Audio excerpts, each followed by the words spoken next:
కలవపూడి శివగా ఉండి నియోజకవర్గంతో నాకు విడదీయరాని బంధం ఉంది, అనుబంధం ఉంది.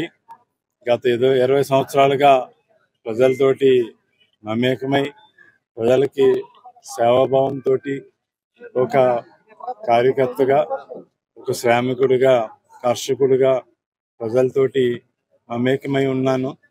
అదే తీరులో నాకు సేవాభావంతో ఉండి నియోజకవర్గంలోకి రావటం, స్వచ్ఛంద సేవా సంస్థను స్థాపించి ప్రజలకి సేవ చేయాలనే ఆలోచనతో సేవ చేయటం, అదేవిధంగా రాజకీయం ద్వారా మరింత సేవ చేయాలనే ఆలోచనతో రాజకీయంలోకి రావటం, ప్రజలు కూడా నన్ను ఆశీర్వదించి 2009లో ఎమ్మెల్యేగా ఎన్నుకోవటం, ఆ రోజు ప్రతిపక్ష ఎమ్మెల్యేగా ప్రజల పక్షాన నిలబడి పట్టుదలతోటి ప్రజలకి అండగా నిలిచాను.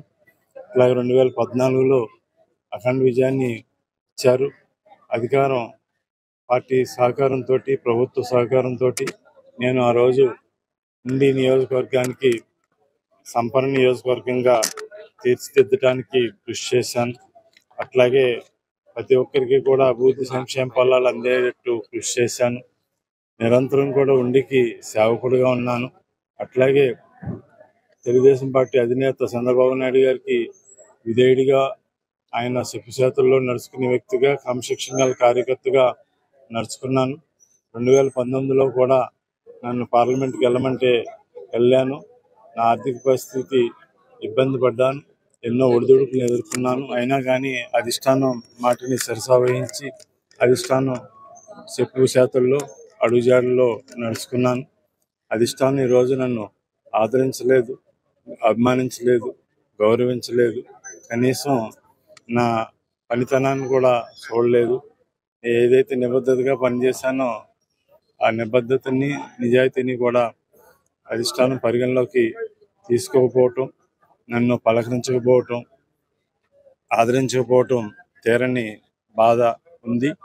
నాకు ఉండితోటి విడదీయరాని బంధం ఉంది కాబట్టి, నేను ఉండికి సేవకుడిగానే వచ్చాను కాబట్టి అదే సేవ చేయాలన్న ఆలోచనతో ఉండి నియోజకవర్గ ప్రజానీకం అంతా కూడా నేను మళ్ళీ ఇక్కడ సేవాభావంతో ఉండే వ్యక్తిగా, ఉండి నియోజకవర్గ పరిస్థితుల పట్ల అవగాహన ఉన్న వ్యక్తిగా, ప్రత్యేకించి రైతాంగాలకి అండగా ఉండే వ్యక్తిని, అట్లాగే యువతకి ఆదర్శంగా ఉండే వ్యక్తిని, మహిళల సాధికారత సాధించడానికి ఒక అన్నగా ఉండే వ్యక్తిగా, అలాగే పేద బడుగు బలహీన వర్గాల అందరికీ కూడా నేను ఒక ఆప్తుడిగా ఉన్నాను.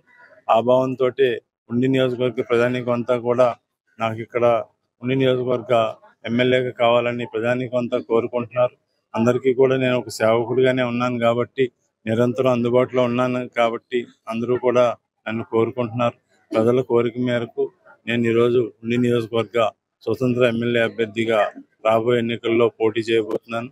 ఉండి నియోజకవర్గ ప్రజానీకం అంతా కూడా నన్ను అభిమానించి, ఆదరించి, ఆశీర్వదించి మీకు ఒక సేవకుడిగా నన్ను ఎన్నుకోమని చెప్పి సవినయంగా కోరి ప్రార్థిస్తున్నాను. వినమ్రతతో కోరి అభ్యర్థిస్తున్నాను.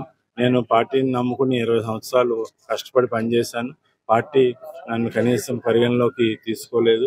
ఇటువంటి పరిస్థితుల్లోనే ఉండితోటి ఉన్న అనుబంధంతో మీ మధ్యకి, మీ ముందుకి వస్తున్నాను. మీకు సేవకుడిగానే రాబోతున్నాను. ప్రతి ఒక్కరికి కూడా అండగా ఉంటాను. అదేవిధంగా పార్టీ ఒక్కరికి కూడా అందుబాటులో ఉంటాను. నన్ను ఆశీర్వదించమని చెప్పి సవినయంగా కోరి ప్రార్థిస్తున్నాను.